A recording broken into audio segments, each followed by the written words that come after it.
Exercise 3.1 का पहला question है, निम्नलिखित व्यंजकों में कौन कौन एक चर में बहुपद हैं और कौन कौन नहीं है। कारण के साथ अपने उत्तर दीजिए। तो पहले हम समझते हैं कि बहुपद होने के लिए क्या शर्त है। तो पहला शर्त यह है कि बहुपद में चर का घात जो है वो ऋणात्मक नहीं होना चाहिए। दूसरा कंडीशन है कि चर का घात भिन्न के रूप में नहीं होना चाहिए, यानी कि बटा के रूप में। ठीक है, तो पहला क्वेश्चन है 4x² - 3x + 7। इसमें बताना है कि यह एक चर में बहुपद है कि नहीं। तो देखिए यहाँ पे इसमें कितने चर है, x और यहाँ भी x है, तो एक ही चर है। इसका घात देखिए 2 है, जो कि क्या है, पॉजिटिव है। तो ये क्या हो, एक चर में बहुपद है। इसके आंसर क्या हो, एक चर में बहुपद है, एक चर में बहुपद है। ठीक है, समझ गए। अगला क्वेश्चन है 2 का, √3x³ + 5x - 2। तो इसमें भी देखिए दोस्तों, इसका जो घात है वो क्या है, प्लस है, ऋणात्मक नहीं ना है, नहीं है। और इसमें भी एक ही चर, इसमें भी देखिए x है, केवल x ही है। ये भी क्या है, एक चर में बहुपद है, एक चर में बहुपद है।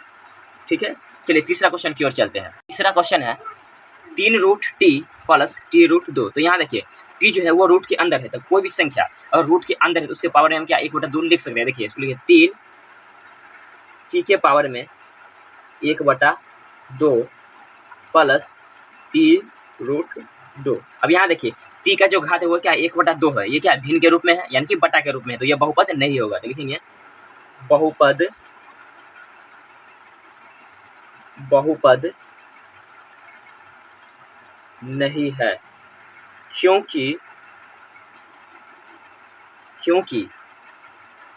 t का घात क्या है, 1/2 है, जो पूर्ण संख्या नहीं है, जो पूर्ण संख्या नहीं है। ठीक है, चलिए अगला है चौथा क्वेश्चन है y + 1/y² प्लस में 3। चलिए इसको भी हम सॉल्व करते हैं।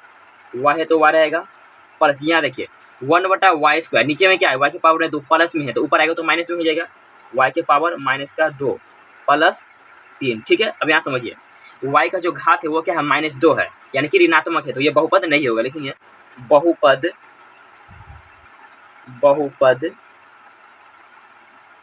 नहीं है, क्योंकि y का घात -2 है, जो पूर्ण संख्या नहीं है। ठीक है, समझ में आ गया।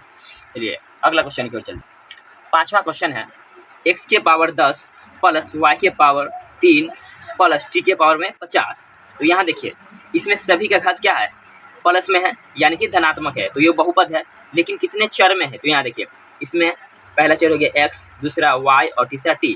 तो ये कितना, 3 चर में बहुपद। इसको लिख सकते हैं हम 3 चरों में बहुपद है। ठीक है, देखिए छठा क्वेश्चन है 2x के पावर 10 + y के पावर 5 प्लस में z। तो इसमें भी सभी का घात क्या है, धनात्मक है, तो ये भी बहुपद होगा। लेकिन कितने चर में, इसमें भी 3 चर। यहाँ देखिए एक हो गया x, दूसरा चर हो गया y और तीसरा चर z। तो ये भी क्या है, 3 चर में बहुपद लिख सकते हैं, 3 चरों में बहुपद है। ठीक है दोस्तों, आज के लिए बस इतना ही, मिलते हैं नेक्स्ट वीडियो में, तब तक के लिए धन्यवाद।